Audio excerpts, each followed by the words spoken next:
Thank you for coming. We're so excited to have you here. We are doing live theater these days, and that's an awesome thing, right? I never thought we could, but here we are, and we're doing it safely. So thank you so much for coming and wearing your mask the whole time. That just allows these kids to get to perform, and we're so grateful for that. So thank you for that. Just a couple of announcements before we start. We will have a 15-minute intermission between Acts 1 and 2.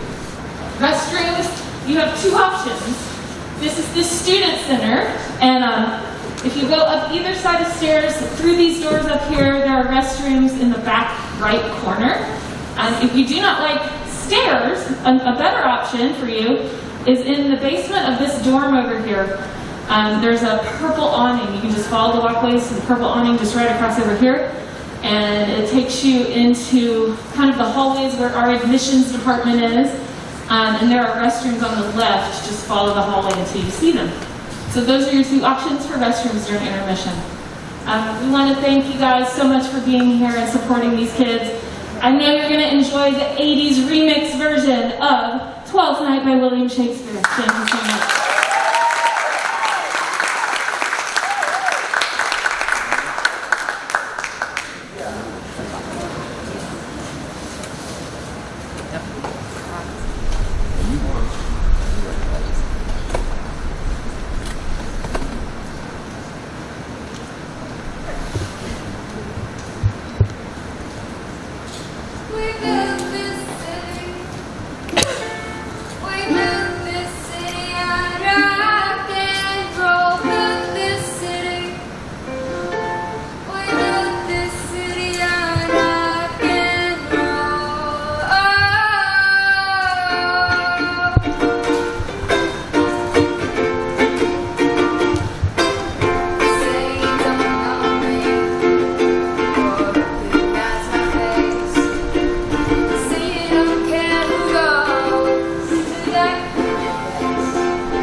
Twelfth Night by William Shakespeare.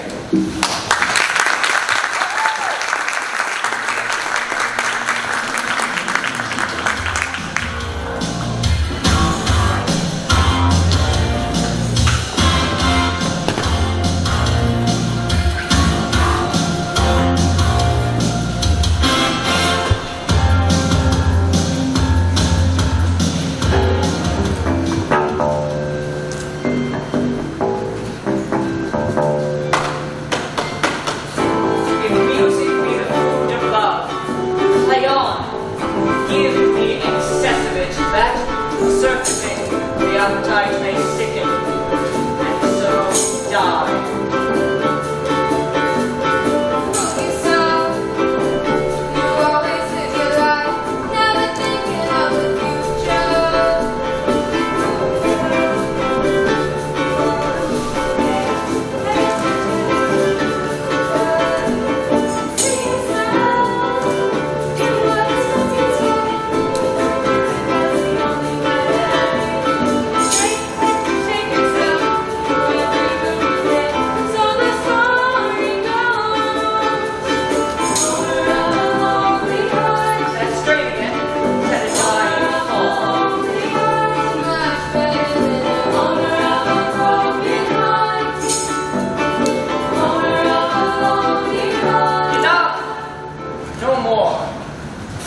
So sweet now as it was before.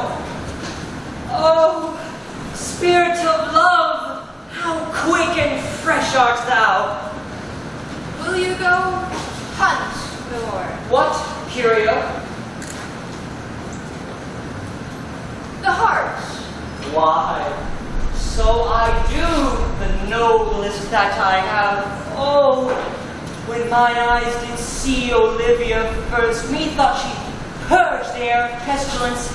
That instant, I was turned into a heart, and my desires, like fell and cruel hounds, e'er since pursue me. How now? What seems from her? So please, my lord, I might not be admitted. But from her handmaid to return this message. The element itself, till 7 years its heat, shall not behold her face at ample view, but, like a cloistress, she will fail to walk, and water once a day her chamber round with eye-bending brine. All this to season a brother's dead love, which she would keep fresh and lasting in her sad remembrance.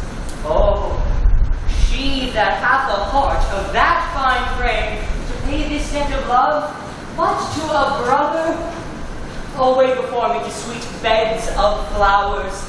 Love thoughts lie rich when canopied with bowers.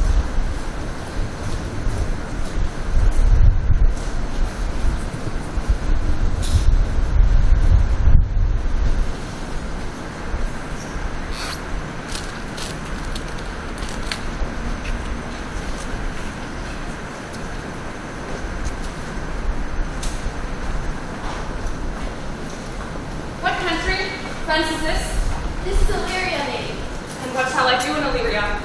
My brother, he's in Elysium, perchance he's not drowned. But thank you, sailors. If perchance that you yourself are not safe. My poor brother. And so, perchance may he be. True, madam. And to comfort you a chance, assure yourself, after our ship did split, when you and those poor numbers safe with you, hanging on our diving bell, I saw your brother, most provident in peril. Courage and hope both teach him the practice. While true strong masts lived upon the sea, more like Aaron or dog his back, I saw him put acquaintance with the waves, so as long as I could see. For saying so, there's gold. My own escape unfoldeth to my hope. Where to the likes of authority? Knowest thou this country?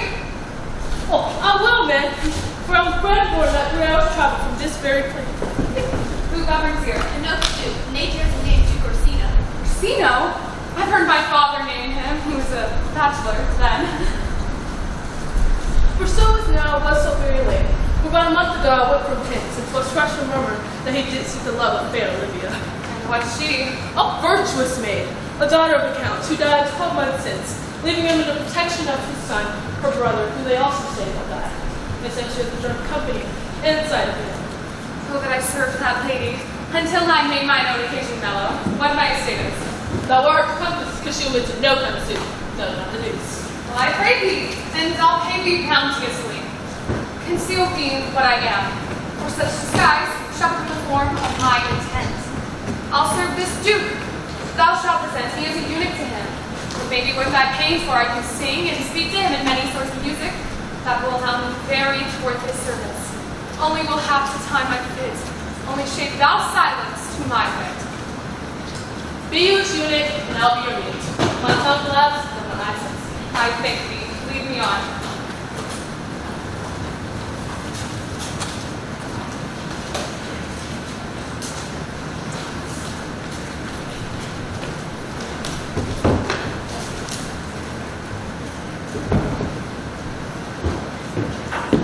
What a plague means my niece to take the death of her brother thus? By my troth, Sir Toby, you must come in earlier nights. My lady, nor needs takes great exception to your ill hours. Why let her accept before accepting? You must confine yourself within the modest limits of order. Confined? I'll confine myself no finer than I am. The phone rings in the middle of the night, like nothing else. What you gonna do with your life? No taking no you're still number one. And girls, we wanna have fun. Oh, girls, just wanna have. That's all they really want. It's some fun. When the working day is done, oh, girls, we wanna have fun. Oh, girls, just wanna have fun.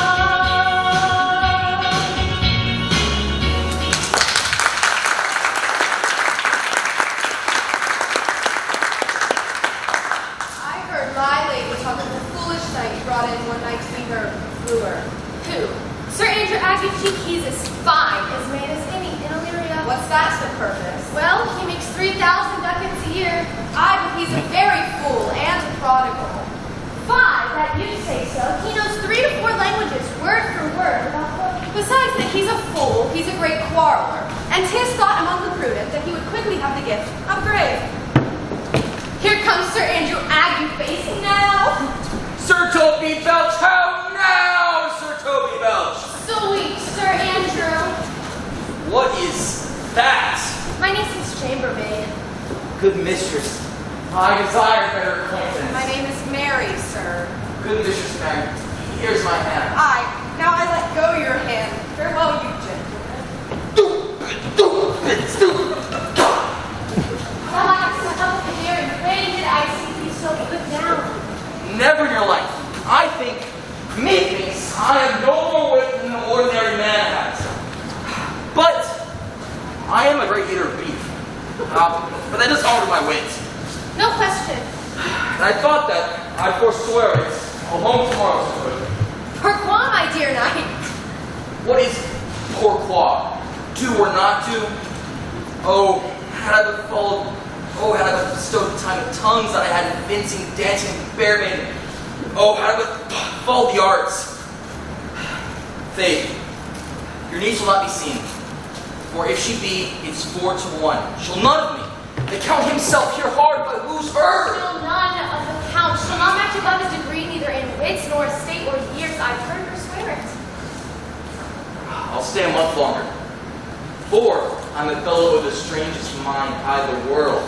I delight in masses and revels, sometimes all together. Well, art thou good at these kickshaws, knight? As any man in Illyria, whatsoever he be under the degree of my bed. Jamona. Wherefore are these things hid? Wherefore are these things have occurred in the God. world? Aye, shall we set about some revels? What else shall we do?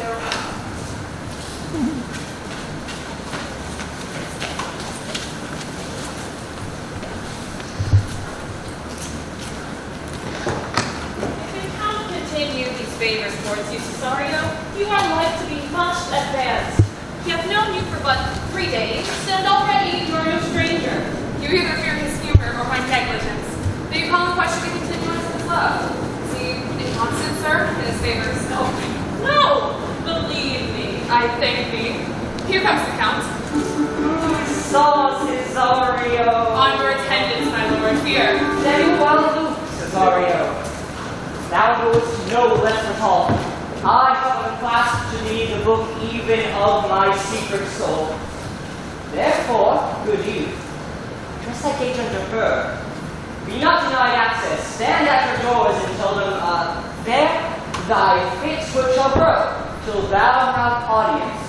Sure, my noble lord, but if she be so abandoned to her sorrows, as it is spoke, she will never admit me. be clamorous, and in all civil bounds rather than make unprofited return. Say I do speak with her. What then? Oh, then unfold the passion of my love, surprise her with the discourse of my dear fate. It shall become thee well to act my woes. She will attend it better in thy youth than in a nuncio's more grave aspect. I think it not so, my lord. Dear lad, believe it, for they shall yet belie thy happy years. Thou say thou art a man. Diana's lip is not more smooth and rubious. Thy small pipe is as the maiden's organ, shrill and sound, and all is semblance of a woman's part. I know thy constellation is right apt and fair.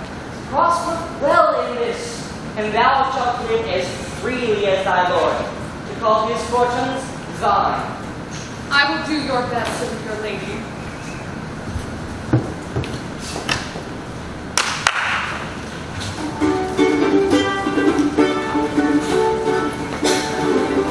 Yes, a bard will strive, whoe'er I were myself would be his wife.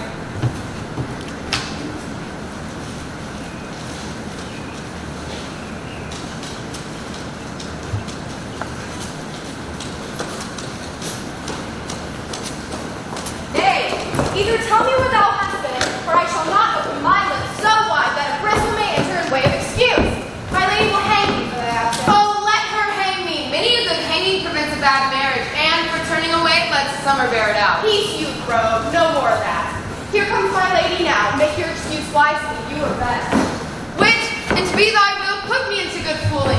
Those wits that think they have thee do very oft prove fools, and I, that am sure I lack thee, may pass for a wise man. For what says Quinopolis?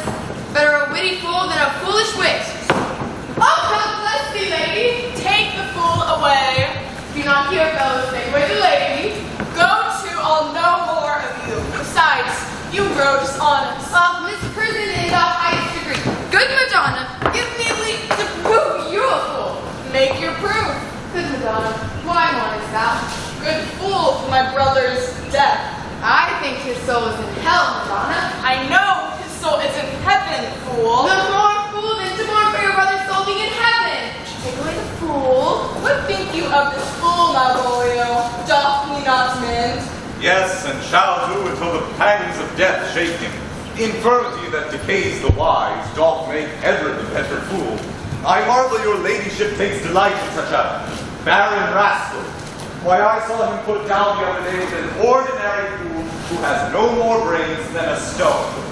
Look you now, he's out of his guards already. Unless you laugh and minister occasion to him, he is gagged. I protest. I take these wise men who crow so at these set kind of fools no better than the fool's zanies. Oh, you are sick of self-love, Malvolio. To be generous, guiltless, and free of disposition is to take those things for bird bolts that you deem scandalous. There is no slander in an allowed fool, though he do nothing but rail, nor no railing in a no discreet man, though he do nothing but reprove. Mercury endue thee with leasing, for thou speakest well of fools.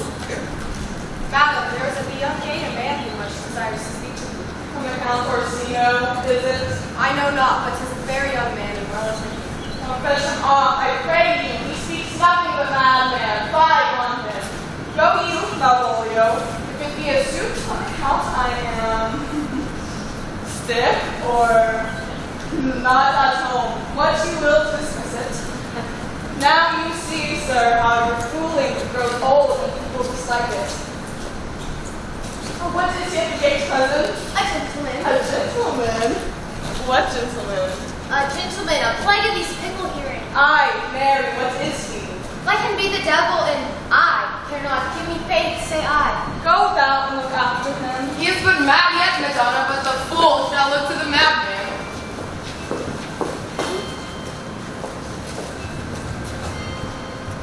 Madam, young fellow swears he will speak with you. I told him you were sick, He takes on him to understand so much, and therefore comes to speak with you.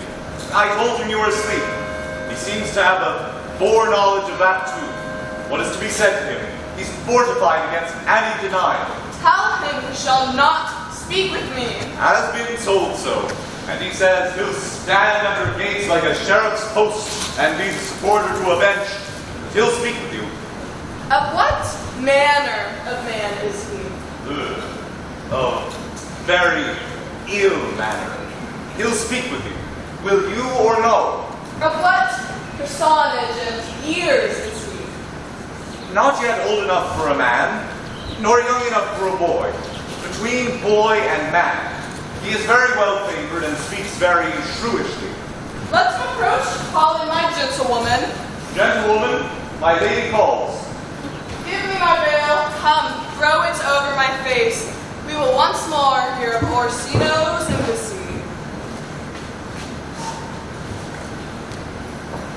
The honorable lady of the house. Which is she? Speak to me. I shall answer for her. Most radiant, exquisite, and unnatural beauty, I pray you, tell me if this be the lady of the house, for I never saw her. I would be loath to cast away my speech, for besides that it is excellently well penned, I have taken great pains to find. Whence came you, sir? I can say little more than I have studied, and that question is out of my heart. Good, gracious lady, give me modest assurance if you be the lady of the house, that I may proceed in my speech. Are you a comedian? By my profound heart, in the very fangs of malice, I swear, I am not that I play. Are you the lady of the house? If I do not usurp myself, I am. Most certain. If you are she, you do usurp yourself. But this is from my commission. I will honor my speech in your praise, and then show you the heart of my message. Come to what's important in it, I forgive you the praise. Alas, I took great pains to study it, and 'tis poetical. It is the more like to be feigned. I pray you, keep it in. I heard you were saucy at my gates, and allow your approach rather to wonder at you than to hear you. If you be not mad, be gone, but if you have reason, be brief. Speak your office. It alone concerns your ears. I bring no overturn of war, no taxation of homage. The olive is in my hand. My words are as fun of peace as matter. Yet you began so rudely. What are you? What would you? The rudeness that hath appeared in me, I have learned from my entertainment.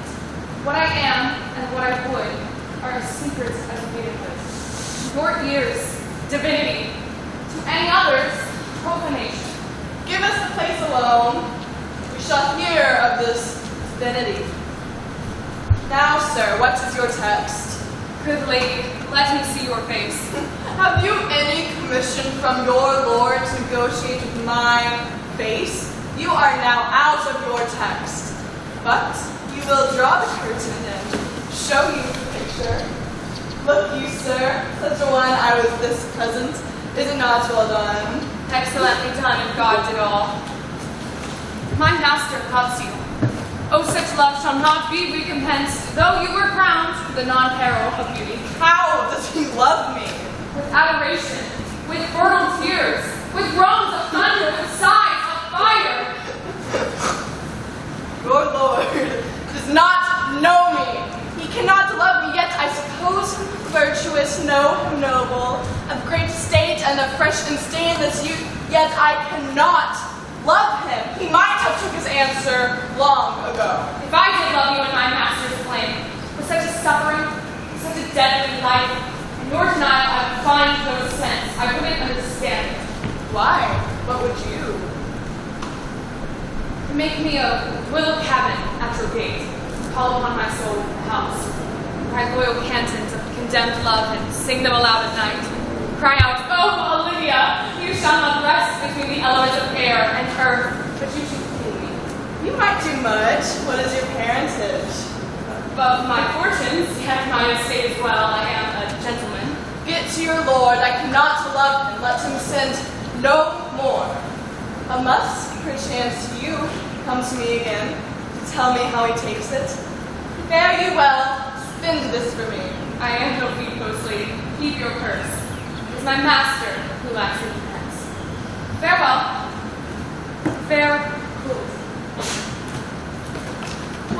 parentage, above my fortunes, yet my state is well.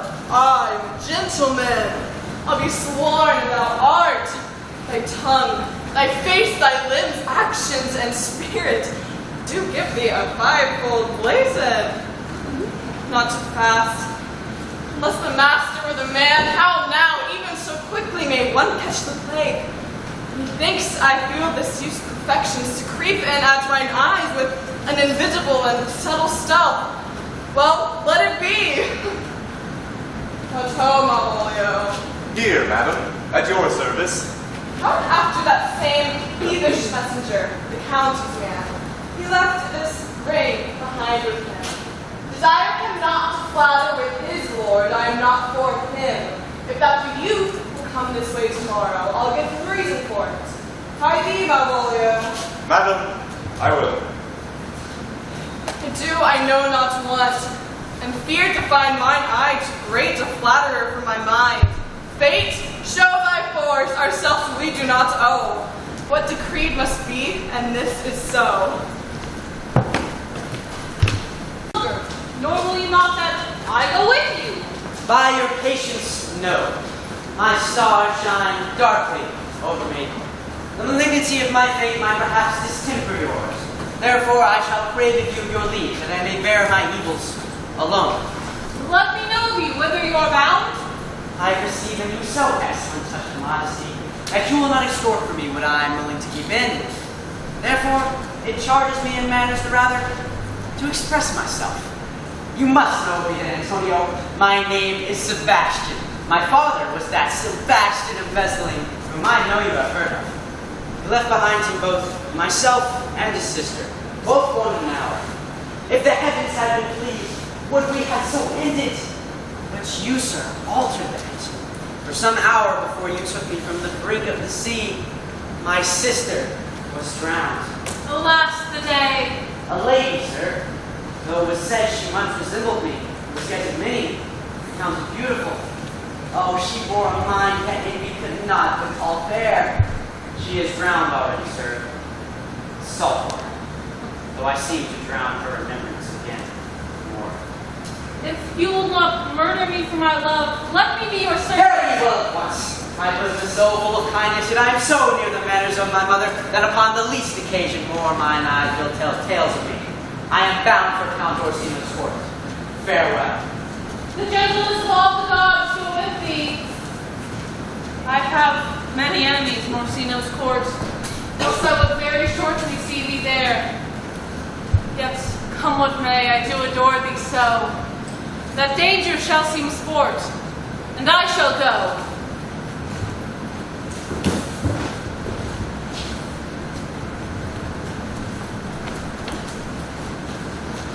Were not you even now with the Countess Olivia? On a modern case, sir, I have since arrived but hither. She sends this ring to you, sir. You might have saved me my pains to have taken it away yourself. She adds, moreover, that you put your lord into a desperate assurance she will none of him. And one thing more, that you be never so hardy to come again in his affairs, unless it be to report your lord's taking of this. Receive it so. She took the ring of me. I'll have it. Come, sir, you peevishly threw it to her. Her will is, it should be so returned. If worth stooping for, there it lies in your eye. If not, be it is that finds it. I left no ring with her. What means this lady? Fortune forbid that my outside appearance hath not charmed her. She did make good love of me. Sure, that methought her eyes had lost her tongue. She loves me. None of my master's ring, why he sent her none. Skies, I see thou art a wickedness. My master loves her, and I, poor monster, fond on him, and she, mistakenly, seems to dote on me. What will become of this? As I am man, I am desperate for my master's love. As I am woman, now, alas the day, what breathless sighs Olivia shall breathe. What time? Now must untangle this. Not I. It's too hard a knot for me to untie.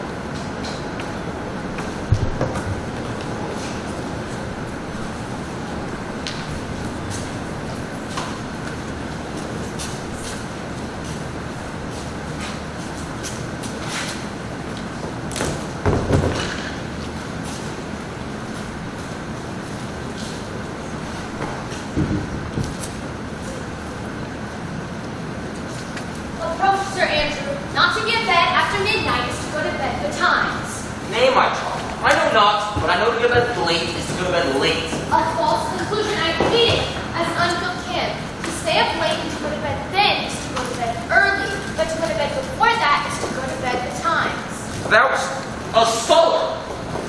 Here comes the fool, I say. How now, my heart? Come on, there's 6 minutes for you. Let's have a song. Would you have a love song or a song of good life? A love song. A love song. I care not for good life.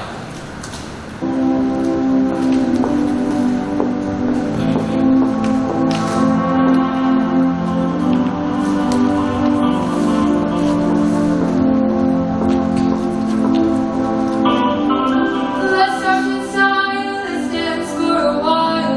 Heaven can wait, we're only watching the sky. Hoping for the best, but expecting the worst. Are you gonna drop the bomb or not? Let's just die young, or let's just live forever. We don't have the power, but we never say never. Sitting in a sandpit, life is a short trip. The music's for the sad man. Can you imagine when this race is won? Turn our golden faces into the sun.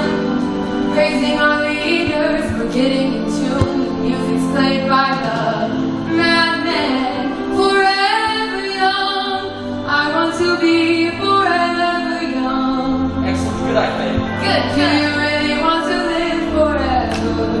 Forever and ever.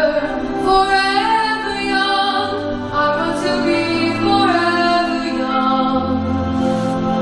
Do you really want to live forever? Forever, forever young.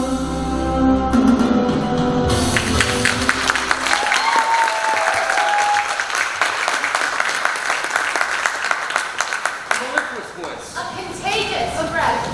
Very sweet, contagious indeed. But, shall we make the welcome dance indeed?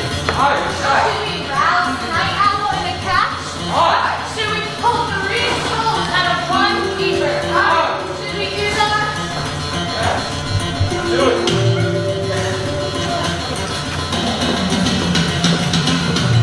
Watch out! You might get what you're after. Ooh, baby. Stranger, not a stranger. Up, in, or sit there, we got burning down the house.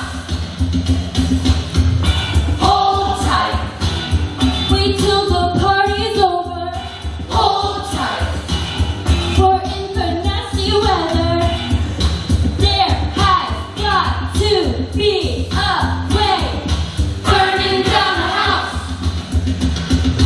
You two take it, grab your bag, time for jumping overboard.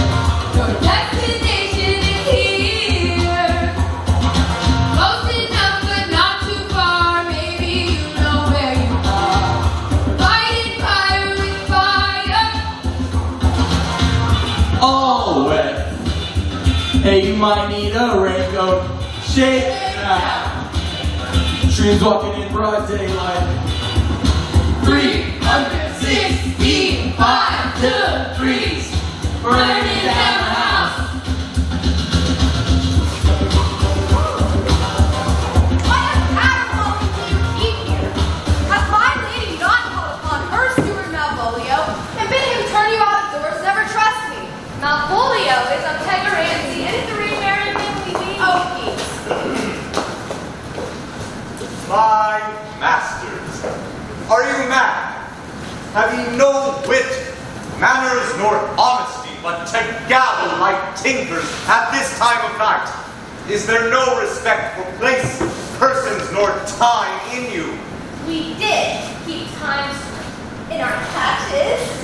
Sir Toby, I must be round with you. My lady bade me tell you that, though she harbors you as her kinsman, she is nothing allied to your disorders. If you can separate yourself and your misdemeanors, you are welcome to the house. If not, and would please you to take leave of her, she is very willing to bid you farewell. Out of tune, sir. Ye lie art any more than a steward? Dost thou think, because there are virtuous, there should be no more cakes with ale? Mistress Mary, if you prize my lady's favor and anything more than contempt, you would not give means for this uncivil rule. She shall know it. By this hand.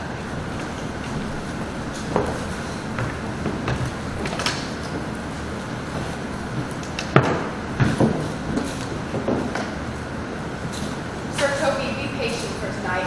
Since the youth of Counts will stay with my lady, she is much out of quiet. And as for Monsieur Malvolio, let me alone with him. If I cannot gull him into a nay word and make him into a common recreation, I know I can do it. Possess us, tell us something of him. Marry, sir, he is sometimes a kind of Puritan. Oh, if I thought that, nah, I'd beat him like a dog. What, for being a Puritan? Thy exquisite reason, dear knight. I have no exquisite reason for it, but I have reason good enough. Well, Puritan that he is, or anything constantly but a time pleaser, that cons state without book and utters it by great swarts. The best persuaded of himself, so crammed with excellencies as he thinks, that it is upon his grounds of faith that everyone who look upon him will love him. And it is on that vice that my revenge will find notable cause to work. What wilt thou do? I shall plant in his way some obscure epistles of love, wherein by the color of his beard, the shape of his leg, the manner of his gait, the expression of his eye, forehead, and complexion, he shall find himself most feelingly personated. I can write very much like my lady, your niece, and on a forgotten matter, we can hardly make a distinction of our hands. Excellent. I smell a device. I have it in my nose, too. You shall think by the letters that thou wilt drop that my niece is in love with him. My purpose is indeed a horse that I suffer. Oh, 'twill be admirable. Fort Royal, I order to you. I know my physique will work with him. I'll plant you three and let the fool make a fourth, where I shall drop the letter, observe his construction of it, for this night to bed and a dream of the event. Farewell. Before me, she's a good witch. She is a beagle, true red. Let's to bed, knight. Thou hast sinned for more money. If I cannot recover your niece, I'm a foul way out. Sinned for money, knight. If thou hast no more, call me cut.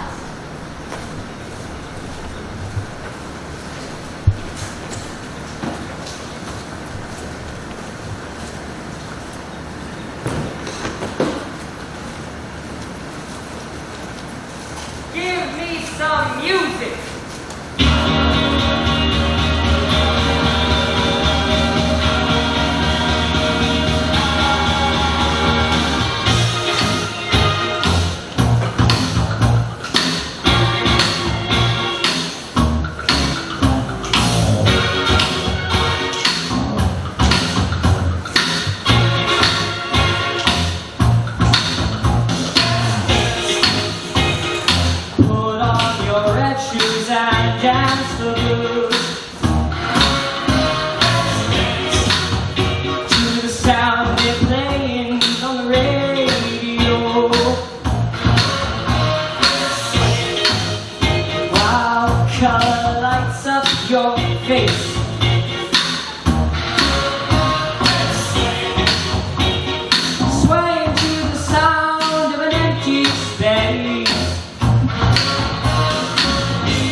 I'll run with you. And if you say hi, we'll hide. Because my love for you will break my heart in two. If you should fall into my arms and tremble like a flower.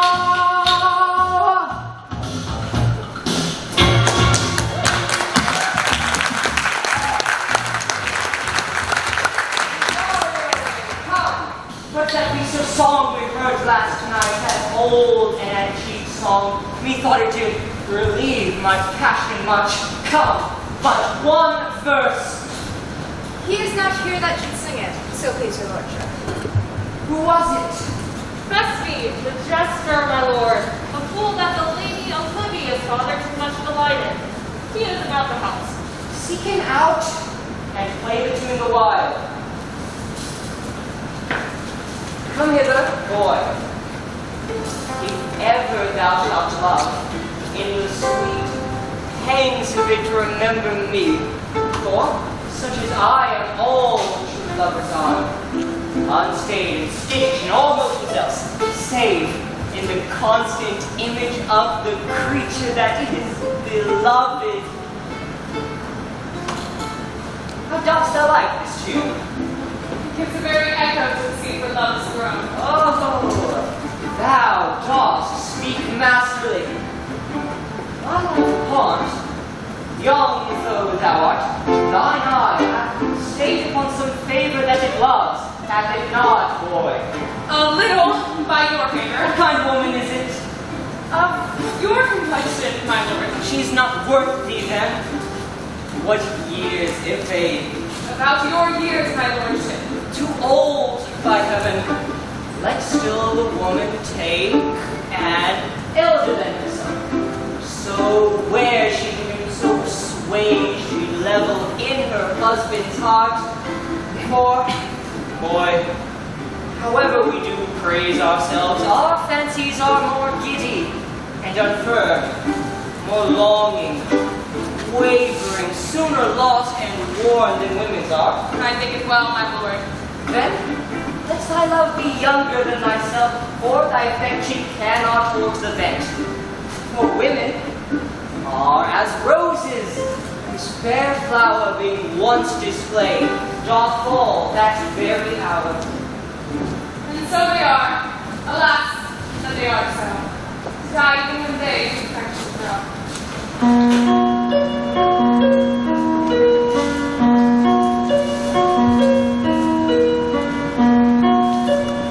Every now and then I get a little bit lonely and you're never coming round. Every now and then I get a little bit tired of listening to the sound of my tears. Every now and then I get a little bit nervous that the past of all the years have gone by. Every now and then I get a little bit terrified, but then I see the look in your eyes.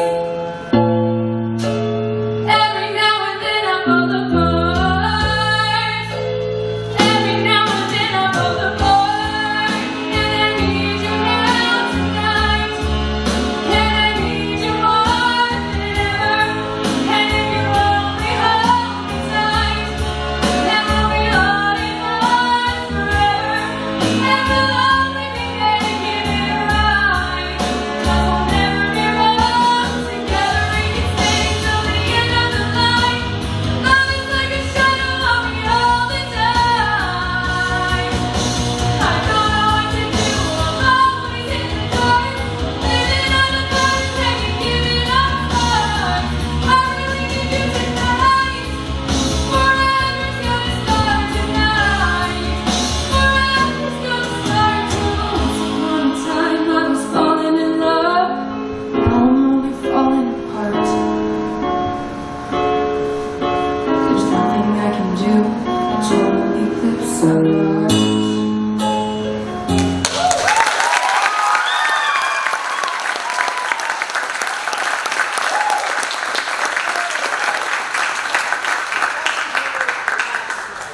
Mark of Cesario, 'tis old and plain, his silly suit and dallies with the innocence of love, like the old age. Are you ready, sir? I, prithee, sing.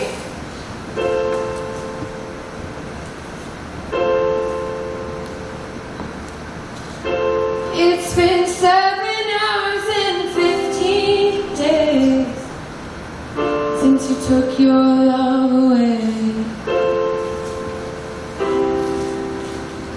I go out every night and sleep all day since you took your love away.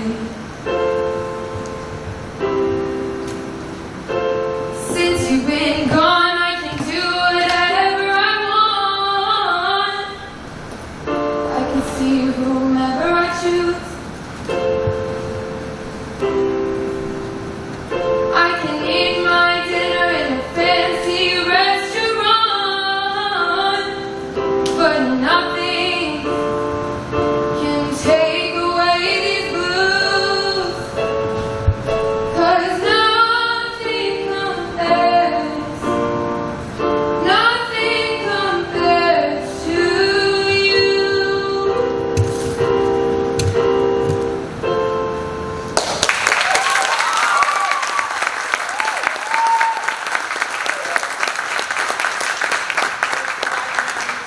Oh, no pain, sir. I take pleasure in singing, sir. I'll pay thy pleasure then.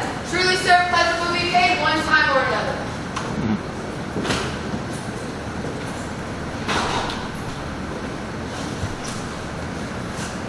Once more, Cesario. Get thee to yon same sovereign cruelty. Tell her, my love, more noble than the world, tell her I hold as giddily as fortune. And if she cannot love you, sir, I cannot be so answered. sooth, but you must. Say that some woman, as perhaps there is, hath for your love a pang of heart as you have for Olivia.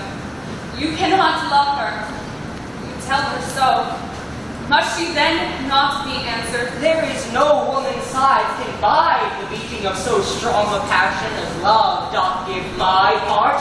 No woman's heart so big to hold so much, they lack retention. Alas, their love may be called appetite, but mine is all as hungry as the sea and can digest as much. But I know What dost thou know? too well what love women to men may owe. In faith, they are as true of heart as we. My father had a daughter, loved a man. As it might be, perhaps, were I a woman, you, your lordship. And what's her history? A blank, my lord. She never told her love, but like concealment, the worm, eyed the blood, feed on her damasked cheek. She pined and thought, and with green and yellow melancholy, sat like patience on a monument, smiling at grief. Was this love? Not indeed. We men say more, swear more, but indeed our shows are more than proof. For we still prove much in our vows, but little in our love. But died thy sister after love, my boy? I am all the daughters of my father's house, and all the brothers too. Yet, I am not. Sir, shall I translate? Aye. That's the thing. To her in haste. Give her this jewel. Say, my love can give no place. Bide no day.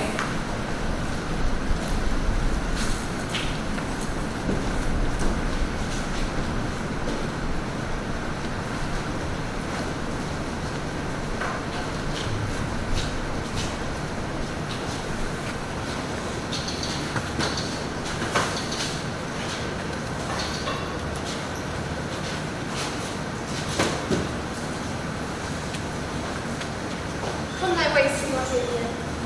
Nay, I'll come. If I lose a scruple of this sport, let me be spoiled to death in melancholy.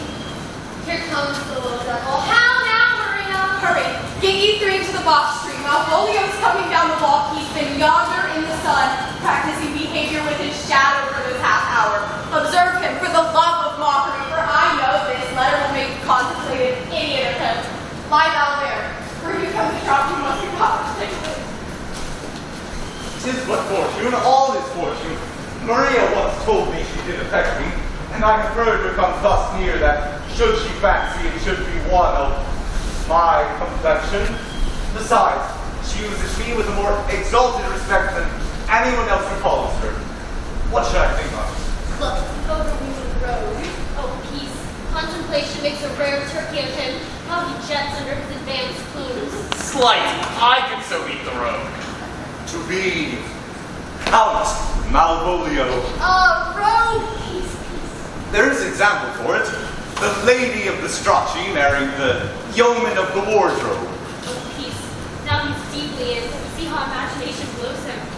Having been 3 months married to her, sitting in my state, calling my officers about me in my ranched velvet gown, having come from a daybed where I have left Olivia sleeping, Fire, brimstone! saying to them, I know my place as I would they should do theirs, to ask for my kinsman Toby. Bolts and shackles. 7 of my people, with an obedient start, make out for him. I frown the while, and perchance wind up watch or play with some rich jewel. Sir Toby approaches there, courtesies to me. Shall this fellow live? I extend my hand to him thus, saying, Cousin Toby, my fortunes having cast on me your niece, give me this prerogative of speech. Yes. What? You waste the treasure of your time with a foolish knight. That be me, I warrant you. One Sir Andrew. Oh, I knew 'twas I. The minute you called me a fool. What employment have we here? That was the woodcock near the gin. By my life. This is my lady's hand. These be her very C's, her U's, and her T's, and thus makes she her great P's. It is, in contempt of question, her hand. Her C's, her U's, and her T's. Why that? To the unknown beloved, this and my good wishes, her very phrases, 'tis my lady. To whom should this be? This wins him, liver and all. Jove knows I love, but who? Lips do not move. No man must know.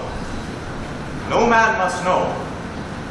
What follows, if this should be the Malvolio? I may command where I adore, but silence like a priest's knife with bloodless stroke my heart doth gore. M-O-A-I doth sway my life. Trusty and riddle. M-O-A-I doth sway my life. Nay, but first let me see. What digital poison has she dressed him? While winging the sandal tracks at it. I may command where I adore. Why, she may command me. I serve her. She is my lady. That is evident to any formal capacity. But what should that alphabetical position portend? If I could make that resemble something in me, M-O-A-I-M, Malvolio, M, why, that begins my name. Thought I see you would get it. But then there is no constancy in the sequel that suffers under probation. That A should follow, but O does, Or I'll cudgel him and make him cry, oh. and then I comes behind. Aye, and if you had any eye behind you, you might see where the traction are your heels and fortunes in front of you.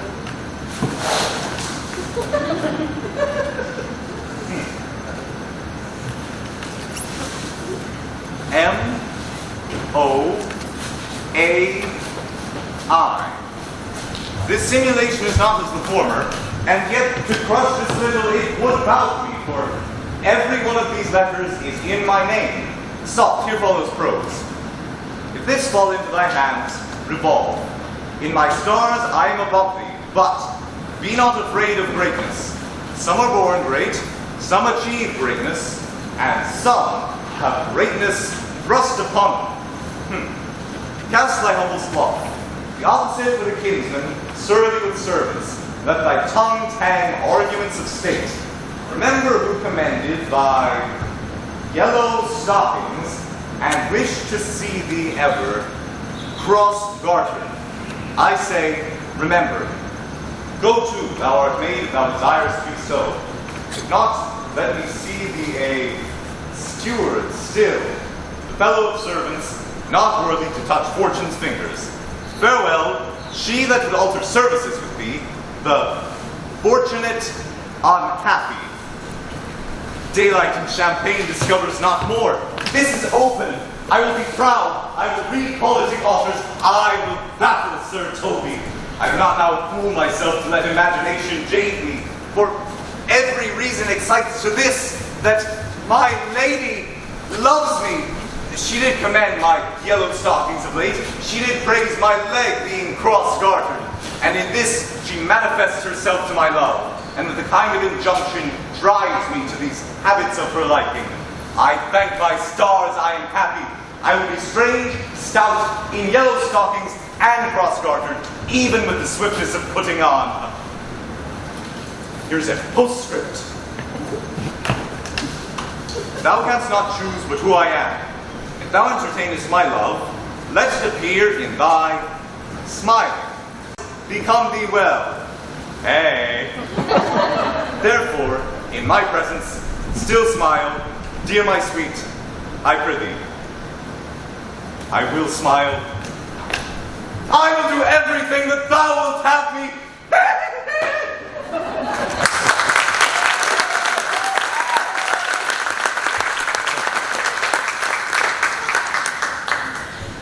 Here comes my noble gold catcher. Thou hast put him in such a dream that when he wakes he must run mad. Nay, but say truth doesn't work upon him. Like Aquavite with a midwife. If you will see the fruit of the sport mark his first approach upon my lady, he will come to her in yellow stockings, and 'tis a color she abhors, and cross-gartered, a fashion she detests. And he will smile upon her, which will now be so unsuitable to her disposition, addicted melancholy as she is, that it cannot but make him into a notable contempt. If you'll see it, follow me.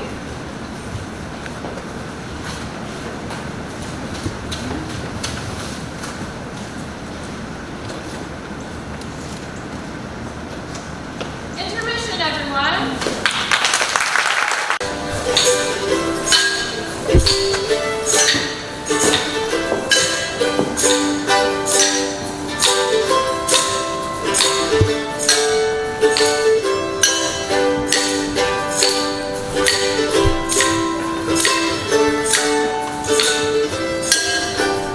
Anthony works in a grocery store, saving his pennies for someday. Mama Leone left a note on the floor. She said, "Sonny, move out to the country." Oh, but working give you a heart attack. You ought to know by now. Who needs a house or a habitat? Is that all you get for your money? And it seems such a waste of time. If that's what it's all about, Mama, if that's enough tonight. Moving out. Thank you, friends, and I'm music. Dost thou live by thy neighbor? No, sir, I live by the church. Art thou a churchman? No, sir, I do live by the church, for I live in my house, and my house does stand by the church. I warrant thou art a merry fellow who carest for nothing. Aren't thou thy Lady Olivia's fool? No, indeed, sir, the Lady Olivia has no folly. She will keep no fool till she be married. I am indeed not a fool, but her corrupter of words. I saw thee late to the campesinos. Foolery, sir, shines everywhere. Is thy lady within? My lady is within. I will construe to them whence you come. This fellow is wise enough to play the fool, and to do that brings a kind of ways. For folly they often shows its fit. But still, folly fallen, quite take to the ring. God save thee, gentlemen. And you, sir? Will you inhabit the house my niece is desirous you enter? I am bound to your knees, sir. Most radiant lady, the heaven rain odors on you. The usurer courtier rain odors. Well, Let the garden door be shut and leave me to my hearing. Give me your hand, sir. Your humble service. What is your name? Cesario is your servant's name, my lady. Once upon a time I was falling in love. Now I'm only falling apart. There's nothing I can do. I totally put of a heart. My servant, sir, was never merry worlds and slowly fading. It was called compliment. Your servant is the Count Orsino, you. And he is your servant, and that his needs must be yours. Oh, by your leave, I beg you, never speak again of him. But if you are to undertake another suit, I'd rather hear you do that than music from spheres. Dear lady, Give me leave, beseech you. I did send after the last enchantment you did hear a ring in chase of you. So I did abuse myself, my servant, and I fear me, you, under your hard construction, I must sit. The force got on you in a shameful cunning which you knew none of yours. So what might you think? So let me hear you speak. I pity you. That's what I agree to love. And very oft that we pity enemies. Why then methinks 'tis time to smile again? O world, why the poor are to be proud? There lies your way, but you due west. Then westward ho! Grace and good disposition attend your ladyships. Stay, I prithee, tell me what thou thinkest of me. That you are not what you are. If I think so, I think the same of you. Then you are correct. I am not what I am. I would you were as I would have you be. Sorry, by roses of the spring, by maidhood, honor, truth, and everything. I love thee so that I murder all thy pride. Nor wit nor reason can my passion hide. Do not extort thy reasons from this clause, for that I woo, therefore hast no cause. But rather reason thus, with reason better. Though sought is good, but given unsought is better. By my innocence, I swear, and by my youth, that I have one heart, one bosom, and one truth. And that is that no lady, nor there none, shall be made mistress of it. And so, adieu. To you I no more my master's tears support. Yet come again, for thou perhaps mayest move that heart which now abhors to life his love.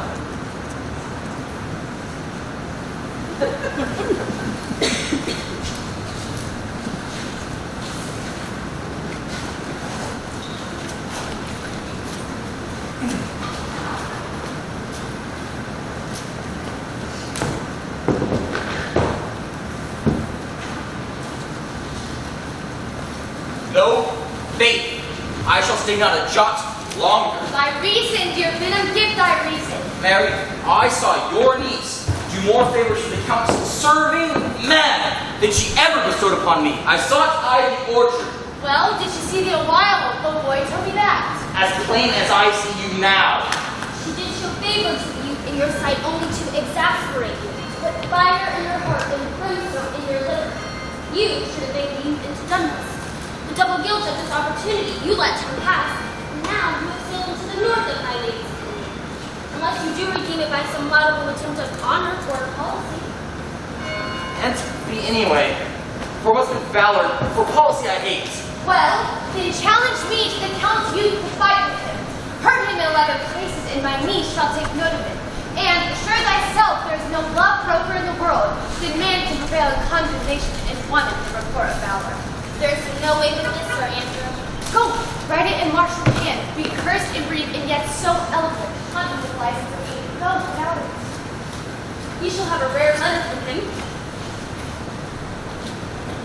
If you desire the spleen and will laugh yourself into stitches, follow me. Yon go Malvolio's turned heathen. He's in yellow stockings. And cross-garter. Most villainously, he does obey every point of the letter we drop to betray him. He does smile his face into lines. I can hardly forbear hurling things at him.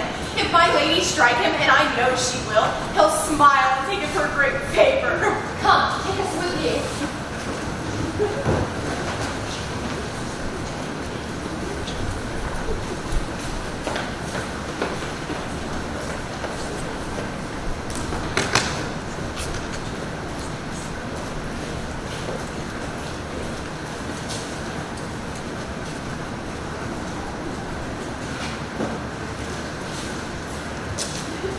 I followed after Sebastian Hawk, and yet I am alone in my solitude and without my companion. What will I do now?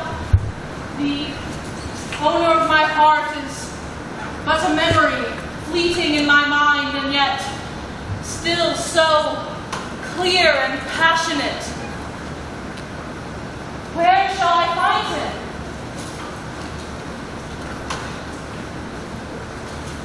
I would not by my will trouble you, but since you make your pleasure of your pains, I will no farther chide you. I could not stay behind you, being skilless in these parts of it. To a stranger, unguided and unfriended, often prove rough and inhospitable. My kind Antonio, I can no other answer make, but thanks, and ever thanks. What's to do? Shall we go see the relics of this town? Tomorrow, sir. Let's first go see your lodging. I am not weary, and 'tis long tonight. I pray you, let us satisfy our eyes with the memorials and things of fame that do renown this good city. Would you'll pardon me, I do not without danger walk these streets. Once, it seemed like this account of gallons I did some service of such very deed that, were I came here, it would scarce be answered. Belike you slew a great number of his people. The offense is not of such a bloody nature, albeit the quality of time and coral mill have given us bloody argument. It may have since been repaying what we took from them, which, for traffic's sake, most of our city did, only myself stood out, for which, if I be lapsed in this place, I shall pay dear. Do not walk too open then. It doth not suit me. Hold, sir. Here's my purse. At the south suburb in the Elephant is best to lodge. I shall bespeak our diets while you beguile the time and feed your knowledge with viewings of the town. There shall you have me. But why I your purse? Haply or I shall light upon some toy you have desire to purchase. To the Elephant. I do remember. I have sent after him. He says he'll come. How shall I feast him? Oh, I speak too loud. Where is Malvolio? Is he sad and civil and too swell for a servant with my fortunes? He's coming, madam, but in a very strange manner. He's sure possessed. Why? What's the matter? Does he rave? No, he does nothing but smile, and your ladyship best have some guard about you. Go call him hither. I am as mad as he, if sad and merry madness he will be. How now, Malvolio? Sweet lady! Smilest thou? I sent for thee upon a sad occasion. Sad, lady! I could be sad!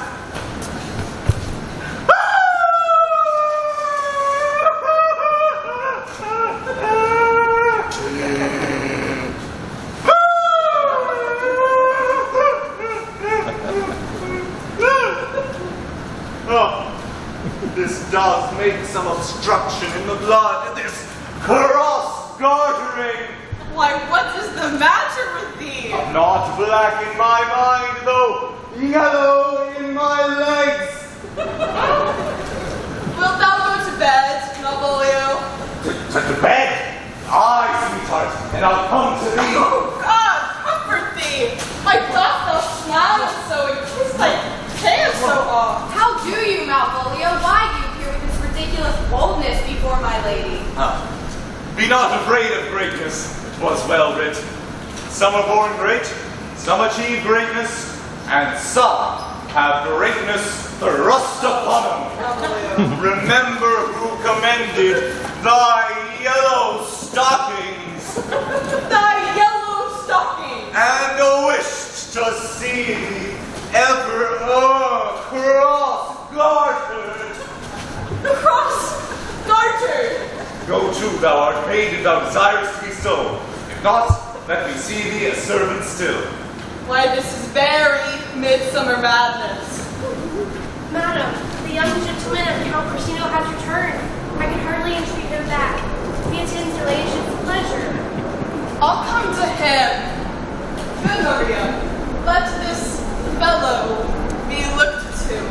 Where is my cousin Toby? Let some of my people have special care of him.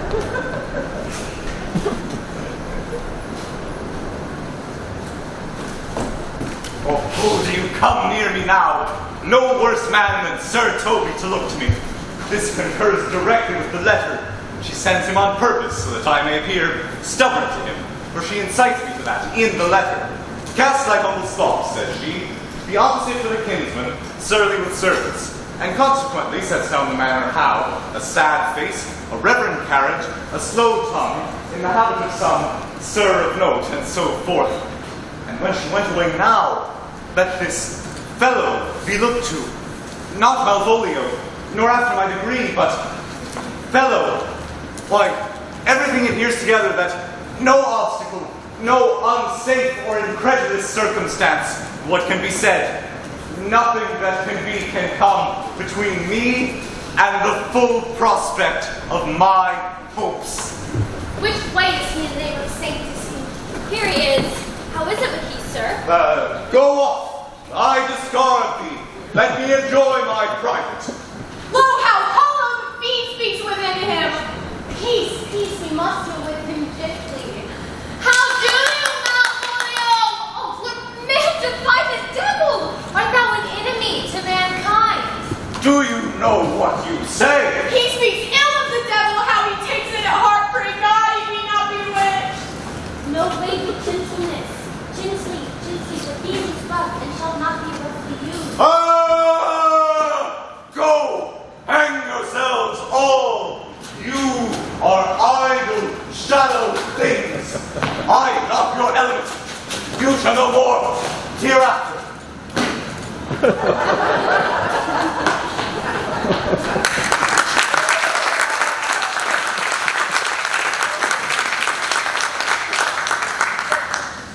This were played upon a stage now, I could condemn it as improbable fiction. Thou art taking ill of the device, man. Nay, pursue him now, lest the device take air and taste. Come, we'll have him in a sarcasm down. My niece is already released to the faggot he must have. For our pleasure and his penance will prompt us to have mercy upon him. Here's the letter. Warrant, there's vinegar and pepper in it. Give me.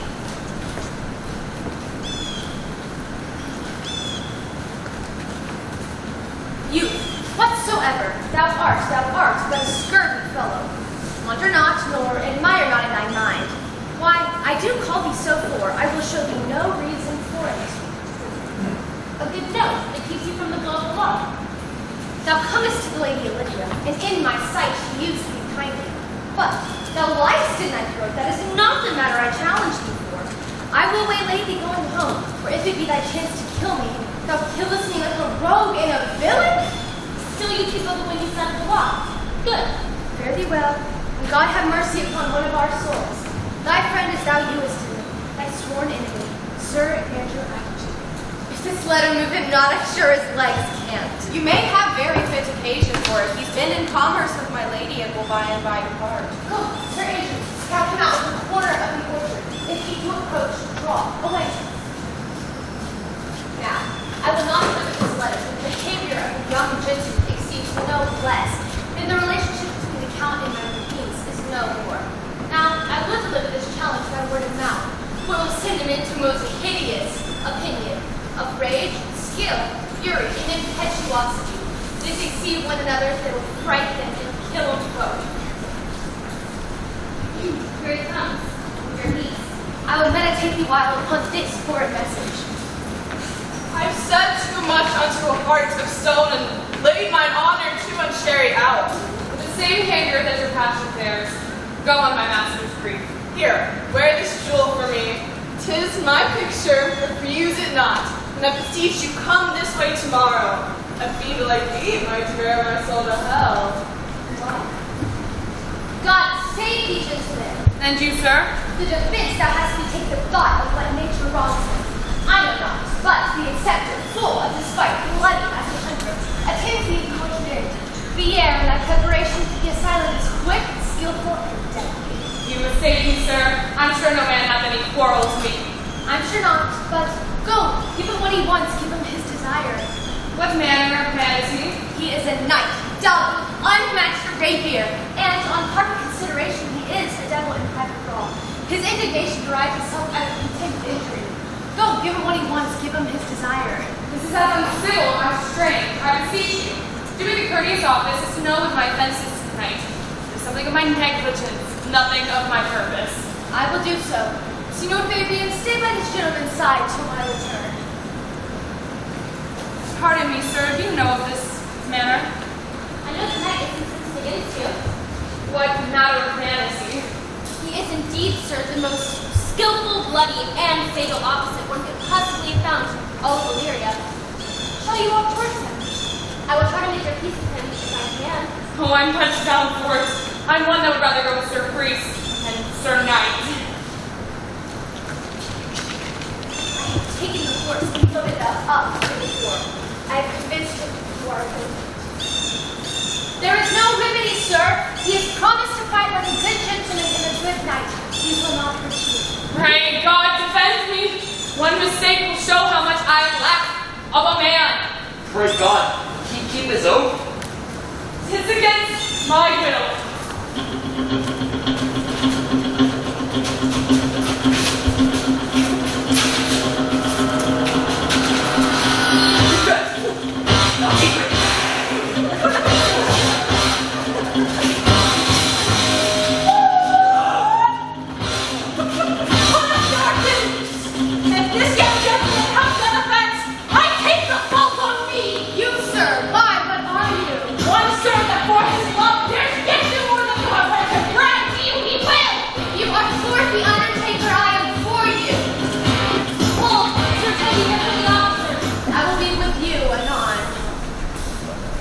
This is the man who got offense. Antonio, I arrest thee and pursuit Palmerino. You do mistake me, sir. No, sir, no jot. I know your character well, though now you have no sea cap on your head. Take him away. He knows I know him well. I must obey. This comes with seeking you, but there's no remedy. I shall answer it. What will you do now my necessity makes me to ask you for my purse? You stand amazed, but be of comfort. Come, sir, away. I must entreat you some of that money. What money, sir? For the kindness you have shown me here today, I'd be happy to lend you something, but my having isn't much. Hold, here's half my coffer. Will you deny me now?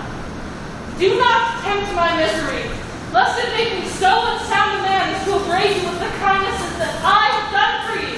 I don't know you, sir. Not by voice, nor any feature. Come, sir, I pray you go. Let me speak a little.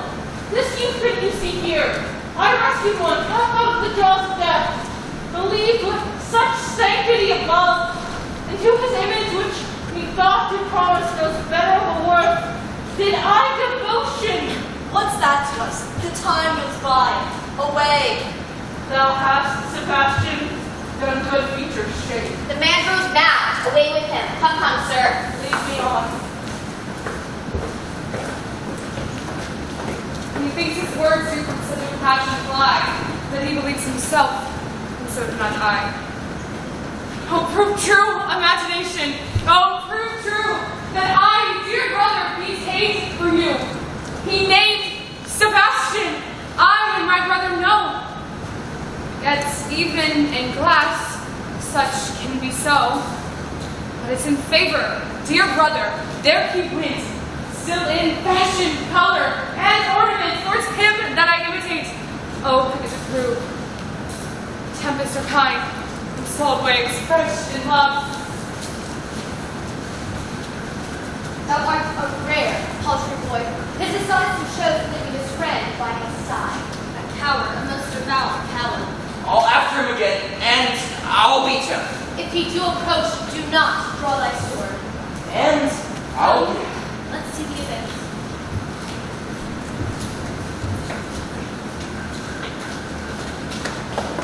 Will you make me believe that I am not sent for you?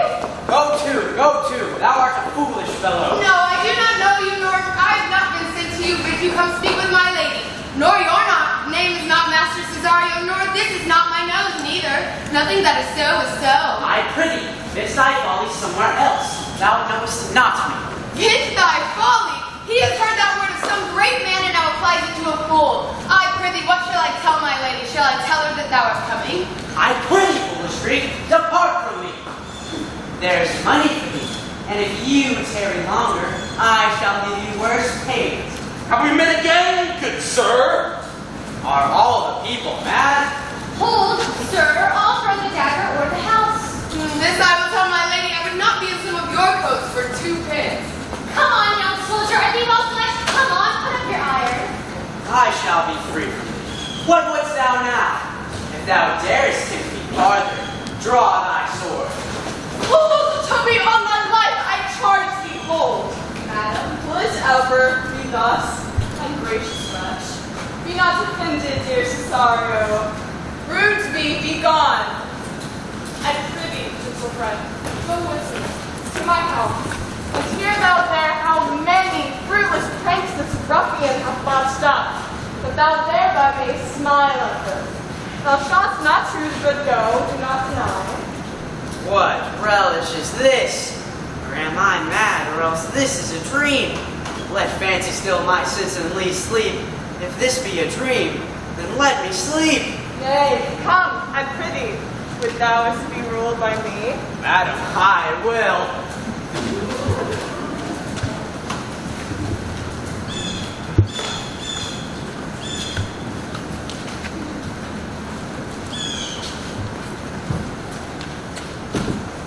Put on this gown and this robe.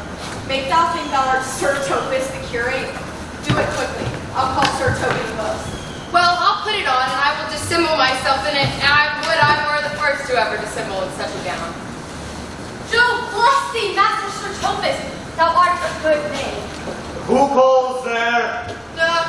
Sir Topus, the curate who comes to visit Malvolio the lunatic. Sir Topus, good Sir Topus, go to my lady.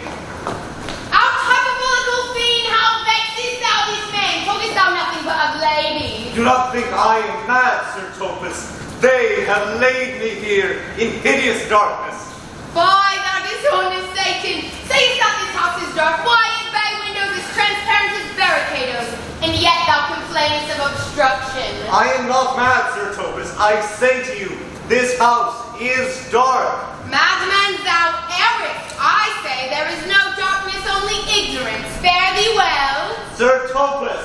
Sir Topus! Thou mightest have done this without the robe and the gown. He sees thee not. To him in that own voice and bring me word have thou findest him. I would we were over to this knavery, I would he were. But I'm so far through to my knees, I am no sport to touch.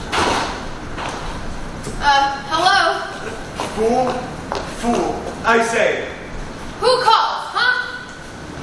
fool, as ever thou wilt deserve well at my hand, help me to a candle and pen, ink, and paper. As I am a gentleman, I will live to be thankful to thee for it. Master Malvolio? I, good fool. Alas, sir, how fell you beside your 5 wits? Fool, never was man so notoriously abused.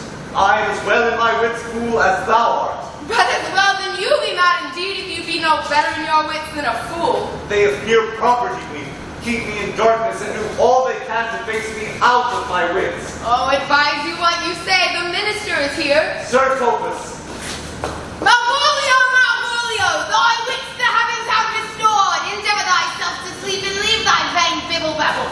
Sir Topus, good Sir Topus. Maintain no words with him, good fellow. Who, I, sir? Not I, sir. God be with you, Sir Topus. Marry, amen. I will, sir. I will. Fool, help me to some light and paper, and convey what I will set down to be to my lady. I say to you, I am as well in my wits as any man in Illyria. Nay, I'll never believe a madman till I see his brain, but I will fetch him some light and some paper and some ink. Fool, I will ever requite thee for it. I prithee, be gone.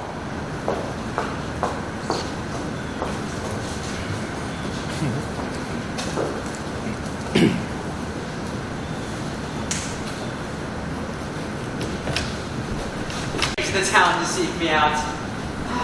This counsel might now do me golden service, for though my soul well disputes with my sense that this may be some error, yet no madness, yet doth action or flood of fortune far to exceed all instance, as I am ready to deny my truth to any other truth except, but that I am mad, or else the lady's mad.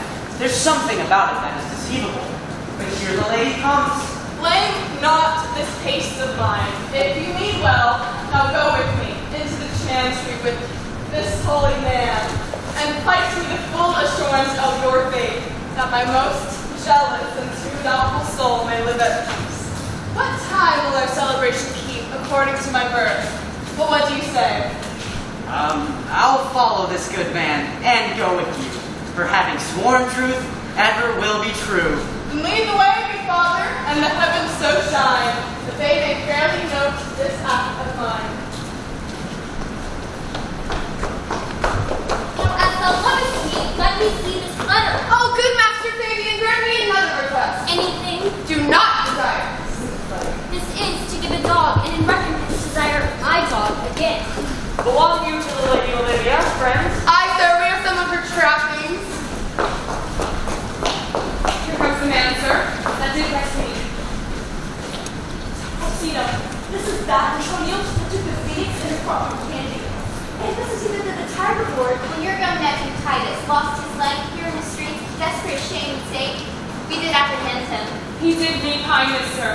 Drew on my side, but in conclusion, took strange speech upon me.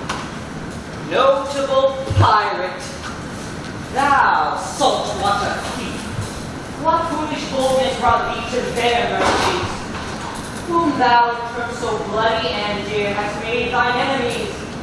Orsino, noble sir, be pleased that I shake off these names you give me. Antonio never yet was thief nor pirate, though I confess on base and grounds enough Orsino's enemy, of witchcraft drew me hither. That most ungrateful boy, there by your side, from the rude seas and rage and foamy mouth, did I redeem. A red captive he was. His life I gave him. For his sake, pure for his love, did I expose myself to the dangers of this adverse town. True to defend him when he was beset, where, being apprehended, his false cunning, not meaning to partake with me in danger, caused him to drive me out of his acquaintance, denied me my own purse, which I had recommended to keep not half an hour before.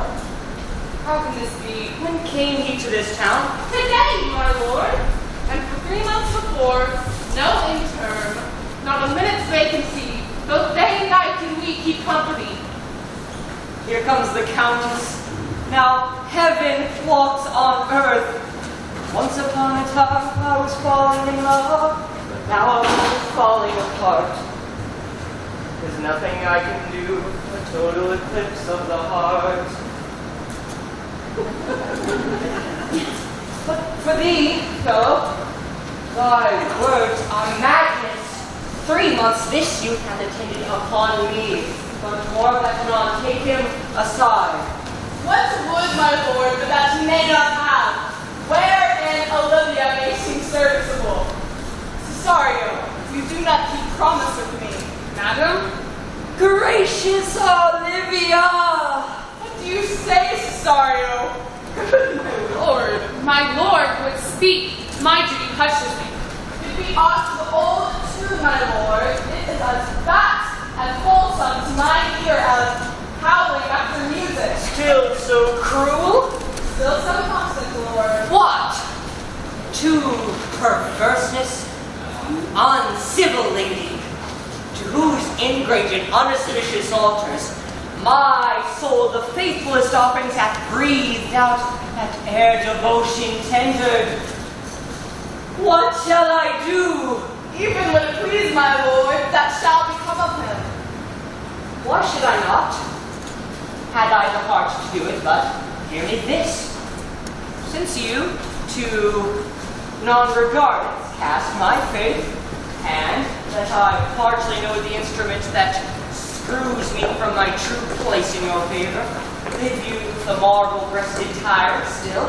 But this, your minion, whom I know you love, and whom by heaven I swear I tender dearly, him will I tear out the cruel eye where he sits crowned in his master's spite.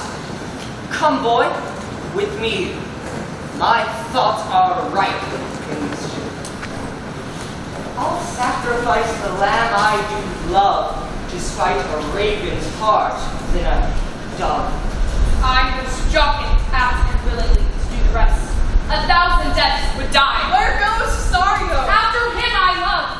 More than my eyes, more than my life, more by Elmore's heir shall ever love wife.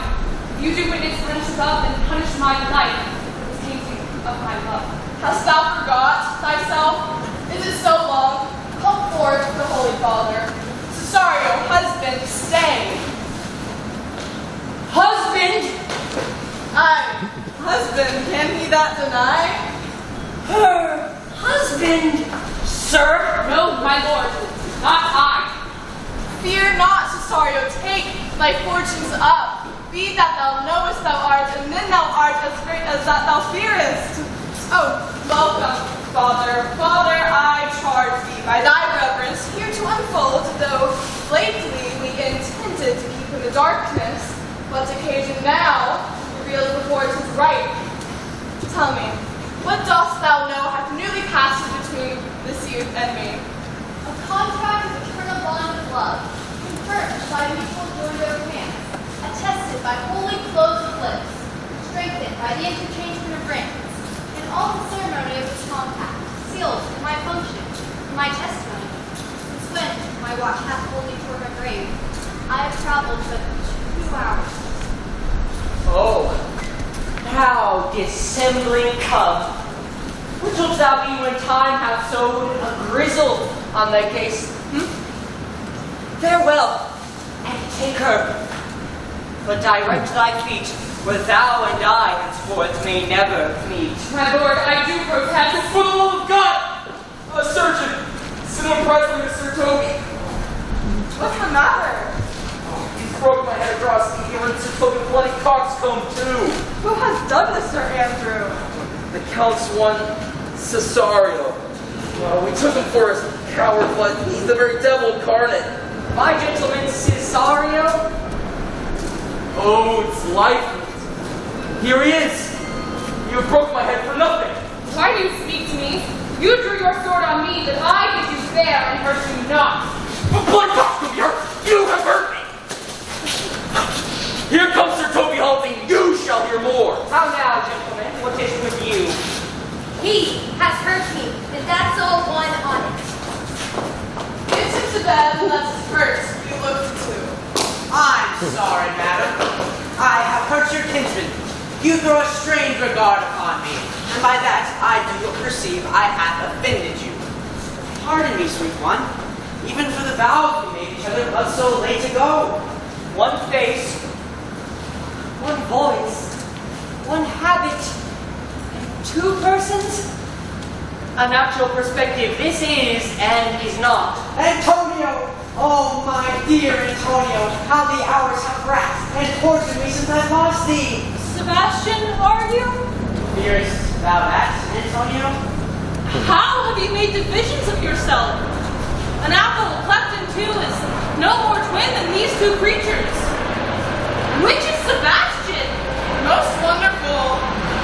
Do I stand there? I never had a brother. I had a sister, whom the blind waves and surges have devoured. Of charity, what parentage are you to me? What name? What kin? Of Messalene, Sebastian was my father, and such a Sebastian was my brother too, till he went to his watery tomb. If spirits consume both form and suit, you come to fright us. I am a spirit indeed, but I'm in that dimension grossly clad from the womb which I did participate. You were a woman, as the rest goes even. I should my tears let fall upon your cheek and say, thrice welcome, drowned Viola! My father had a mole upon his brow, And indeed had mine. and died that day when Viola from her birth had numbered 13 years. Indeed, his mortal act made the day that made my sister 13 years. If nothing lets to make us both happy, but this night, masculine usurped attire. Do not embrace me until each circumstance of time, place, and fortune do cohere and jump that I am Viola, and to prove this, I'll bring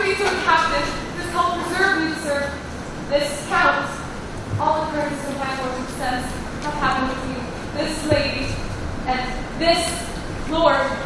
So comes it, lady, you have been bestowed.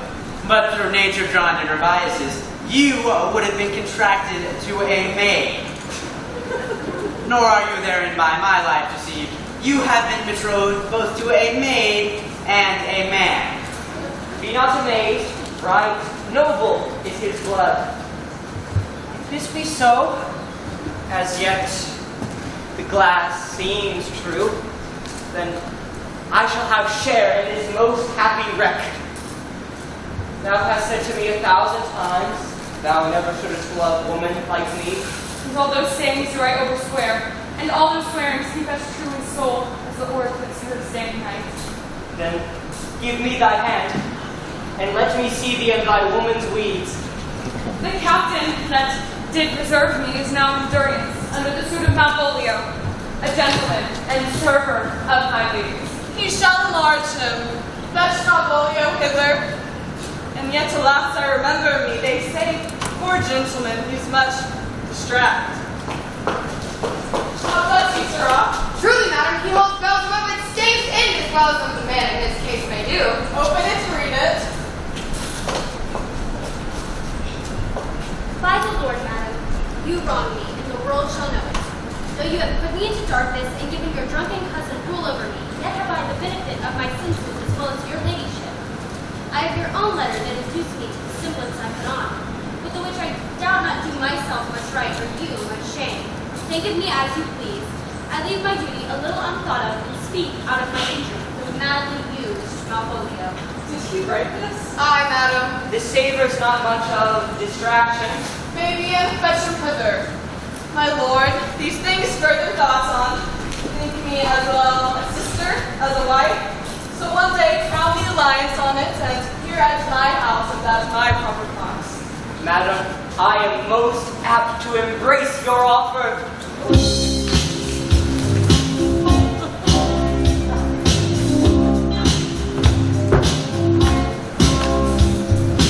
Baby, when I met you, there was peace unknown. I set out to get you with a fine tooth comb. I was talking inside, and there was something going on. You did something to me that I can't explain. Hold me closer and I feel the pain. Every beat in my heart, we've got something going on.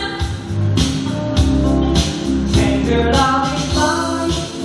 It requires a dedication. All this love we feel needs no conversation. We ride it together,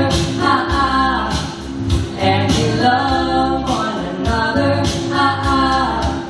Islands in the stream, that is what we are. No one in between. How can we be wrong? Sail away with me to another world, and we rely on each other, from one lover to another, Your master quits you, and for your service done him so much against the metal of your sex, and so far beneath your soft and tender breeding. And since you called me master for so long, you shall, from this time be, your master's mistress. A sister! You are she!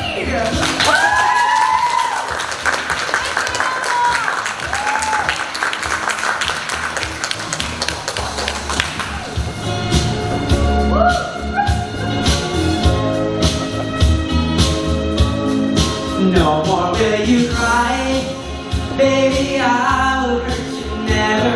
We start and end as one in love forever. We can ride it together, and we love one another, Islands in the stream, that is what we are. No one in between. How can we be wrong? Sail away with me to another world,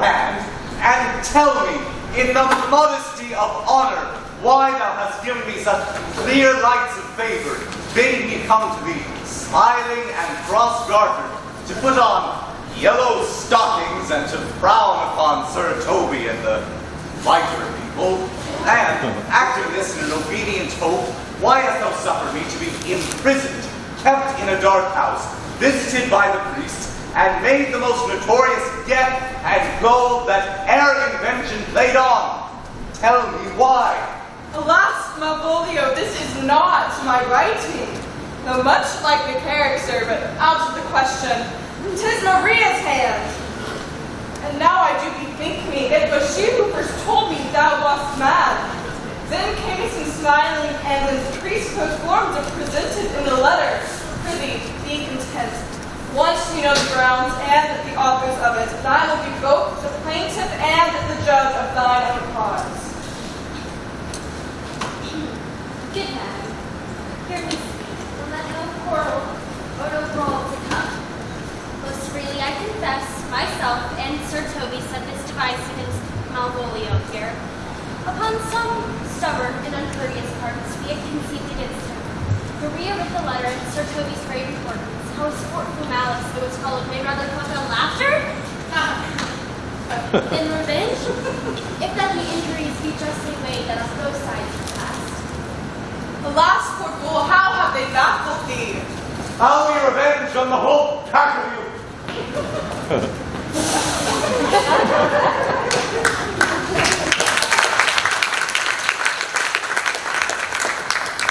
He has been most notoriously abused. Pursue him and entreat him to a peace. He hath not told us of the captain yet, and that is known. And gold in time convince a solemn combination shall be made of our dear souls. Meantime, sweet sisters, we will not part from hence.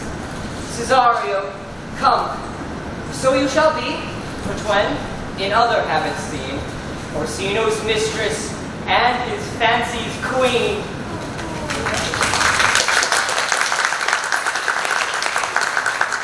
Song.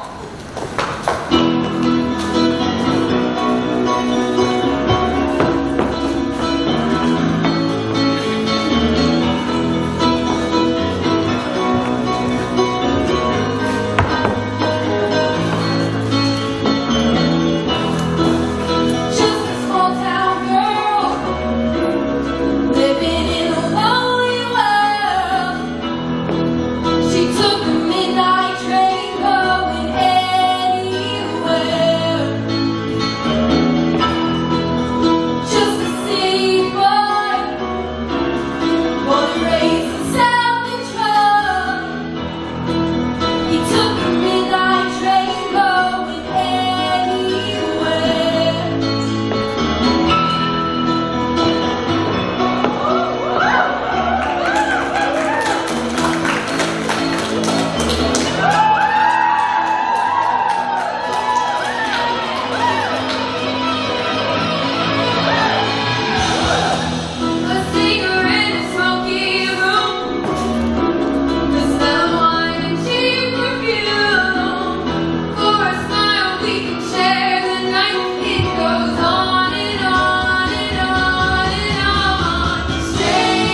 that are actually doing live theater. And so we have some gifts for Miss Smith and Mama Craig, our two incredible directors. Are you Mom here?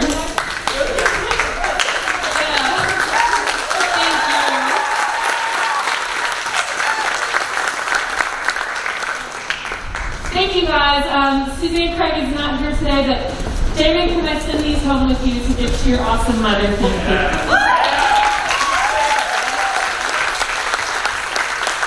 I have a little thing because this is our closing show, and we always recognize our seniors. So really quickly, I know I can't even right now, but if everybody else would kind of gooch back, and if the seniors would kind of make a little line right here.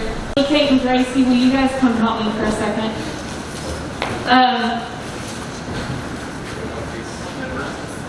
Alright, so my minions are helping. Y'all scooch back just a minute so that everybody over here can see too. Okay, sidelines, girls and boys, sidelines. Okay, look at these amazing seniors. Can you guys give them just a huge round of applause?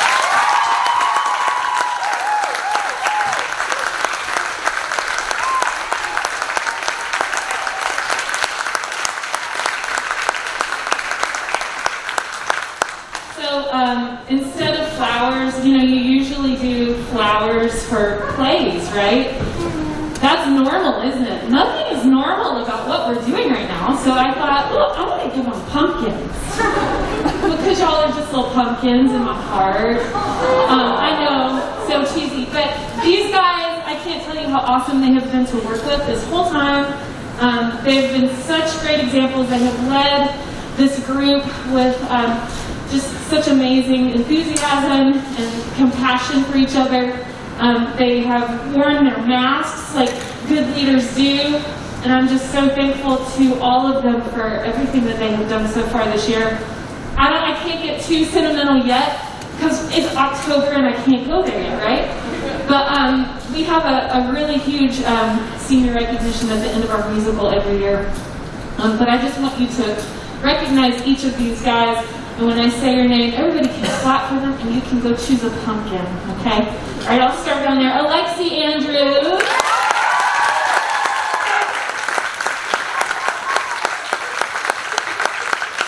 Chris Seagull.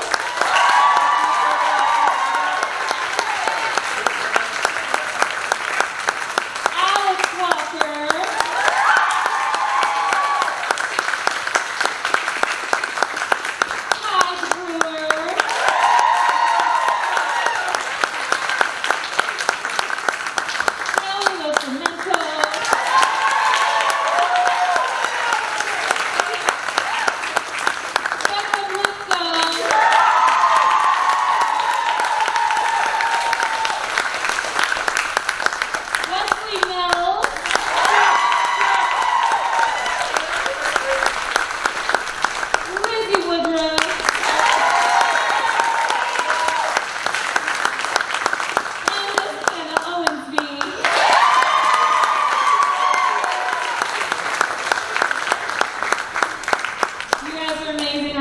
Thank you for an amazing start to this year. I couldn't have done this without you all, as well as your youngsters behind you coming up. So thank you for always being amazing and cheering them on too. And we have a lot more theater to do this year. So I'm so thankful for all of you and for all of you for supporting them.